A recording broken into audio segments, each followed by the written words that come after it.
নমস্কাৰ, মই ৰেজিনা হাছান আপোনালোকৰ মাজলৈ আকৌ আহিছোঁ কবি মাহবুবুৰ ৰহমানৰ কবিতা এটিলৈ। কবিতাটিৰ শিৰোনাম বিপন্ন সপোন।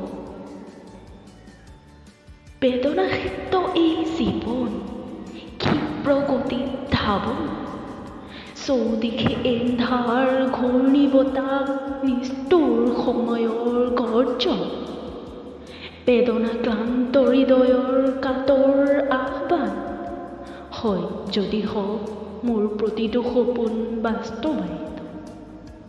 বিপন্ন পৃথিৱী সকলো স্বাৰ্থৰ খেল, সময়ৰ গতিত বিধ্বস্ত সপোনৰ উত্থান, বেদনাসিক্ত প্ৰাণৰ গোপন ক্ৰন্ধন, চতুৰ্দিশে প্ৰসাৰিত কালো সন্ধ্যাৰ কিৰিলি। কি যে বিপন্ন সপোন মোৰ, সঁচাকেই সপোন বৰ বিপন্নতা। ধন্যবাদ।